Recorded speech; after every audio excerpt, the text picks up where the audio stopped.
Assalamualaikum warahmatullahi wabarakatuh. Selamat pagi siswa yang ada di rumah. Hari ini kita akan melanjutkan tentang bagaimana tata tulis pembuatan laporan PKL SMK Negeri 4 Kota Bogor. Setelah minggu kemarin sistematika sama contoh-contoh sudah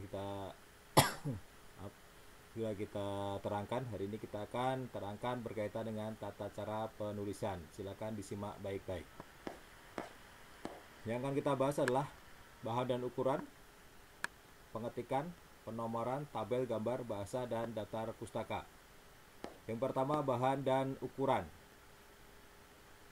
Untuk naskah, diketik pada kertas HVS ukuran 70 gram. Untuk ukuran kertas adalah A4 atau kuarto dan tidak boleh diketik cara bolak-balik. Untuk sampul menggunakan atau dijilid hard cover. Nanti kalau ini sudah jadi, setelah revisi sudah beres, sudah bagus, baru dijilid hard cover. Kemudian warna sampul TKRO berwarna kuning, kemudian TKJ abu-abu, RPL merah, dan TFLM itu berwarna hijau. Terus kemudian untuk aturan pengetikan, huruf yang digunakan yaitu seragam Times New Roman dengan size 12 dan berwarna hitam, jadi tidak usah diwarna-warni. Huruf miring digunakan untuk istilah dari bahasa asing. Kemudian jarak baris atau spasi kita buat 2 atau double spasi, kecuali kutipan langsung, judul tabel, gambar, dan daftar pustaka dibuat 1 spasi. Terus kemudian margin atau batas tepi atas, bawah, kiri, kanan, atasnya dibuat 4 cm, kirinya juga 4 cm, kanannya 3 cm, kemudian bawah 3 cm. Pengisian ruangan, untuk pengisian ruangan pada halaman naskah itu kita buat justified atau rata kanan kiri. Rata kanan kiri.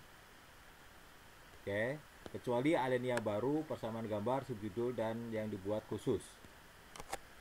Alinea baru dibuat pada ketikan ke-6 dari batas tepi kiri, atau pakai tab juga mangga, silahkan boleh. Untuk permulaan kalimat tetap menggunakan huruf besar.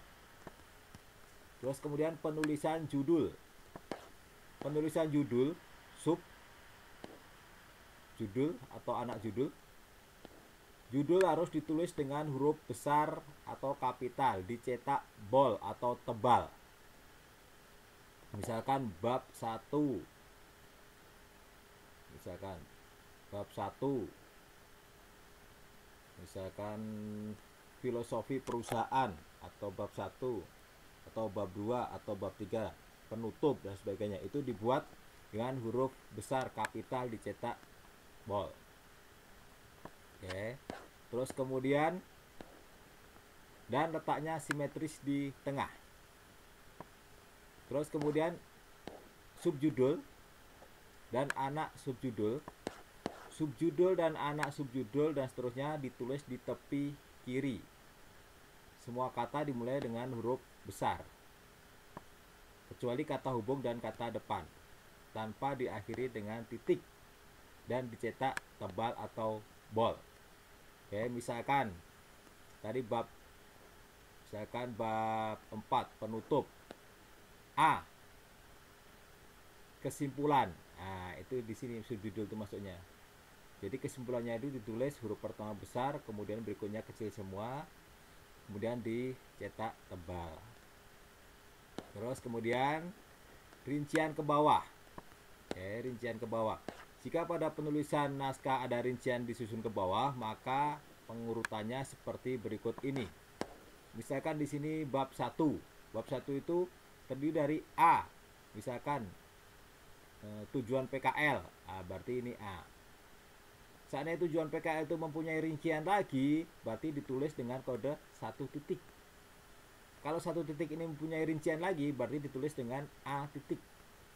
A titik mempunyai rincian lagi, 1 kurung. 1 kurung mempunyai rincian lagi, A kurung, dan seterusnya. Oke. Terus kemudian letak simetris di tengah-tengah. Itu ada gambar, tabel, judul, subjudul. Ditulis simetris terhadap tepi kanan dan tepi kiri penomoran. Terus kemudian penomoran. Untuk penomoran halaman, ini yang perlu diperhatikan.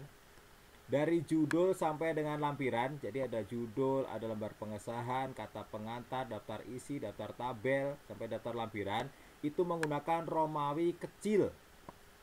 Ditulis di bawah bagian tengah. Oke. Terus kemudian untuk bagian utama, dari bab 1 sampai terakhir, bab 4, itu menggunakan huruf angka biasa. 1, 2, 3, dan seterusnya. Oke. Kemudian penomoran halaman, letakkan di pojok kanan atas. Oke, letaknya itu jadi di pojok kanan atas. Kecuali kalau ada judul babnya. Jadi yang bagian ada judul babnya itu baru diletakkan di bawah tengah. Oke. Terus kemudian berikutnya tentang tabel. Nomor tabel diikuti dengan judul ditempatkan simetris di atas tabel tanpa diakhiri dengan titik. Oke, jadi kalau kita mau buat tabel tuh buat dulu nomor tabelnya, judulnya, baru dibuat tabelnya. Terus untuk gambar, nih berbeda dengan tabel. Untuk nomor gambar yang diikuti dengan judulnya diletakkan simetris di bawah gambar. Jadi kalau gambar ada gambarnya dulu, baru nomor sama judul gambarnya. Sama, tidak dikasih titik. Tidak boleh dipenggal. Oke, supaya gambarnya bagus, silakan letakkan simetris di tengah. Kemudian bahasa yang dipergunakan ialah bahasa Indonesia yang baku. Oke. Bentuk kalimat tidak boleh menampilkan orang pertama dan kedua, tapi diganti dengan penulis. Biasanya di kata pengantar nih tulisnya. Oke. Terus kemudian istilah-istilah yang digunakan mengacu pada Kamus Besar Bahasa Indonesia. Kemudian kalau ada istilah asing, berarti itu harus cetak dengan huruf miring. Oke. Terus lanjut. Tentang tata cara penulisan, digabung atau diputus, itu silakan sesuaikan dengan Kamus Besar Bahasa Indonesia atau EZD. Mana yang dipisah, mana harus diputus, awalan ke, di, dan sebagainya. Terus kemudian yang terakhir di sini yang belum ada, yaitu tentang penulisan daftar pustaka. Biasanya daftar pustaka itu, apalagi yang dari internet, itu seringkali siswa menulis langsung http www. Padahal tidak seperti itu. Tetap kita samakan dengan seperti kalau kita ngambil daftar pustaka dari buku.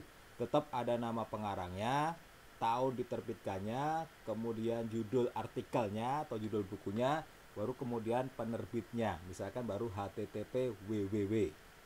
Jadi lengkap, jadi tidak langsung http www. Jadi sama dengan pada saat kita mengutip dari buku. Mungkin itu yang bisa Bapak sampaikan pada kesempatan atau part ketiga ini. Silakan, selamat mencoba, selamat membuat laporan nanti pada saat PKL sudah berjalan atau setelah PKL selesai. Dan yang paling enak itu ketika kita masih melaksanakan PKL, laporan ini bisa dicicil sehingga nanti PKL selesai, laporan juga bisa selesai. Oke, atas perhatiannya Bapak ucapkan terima kasih. Wassalamualaikum warahmatullahi wabarakatuh.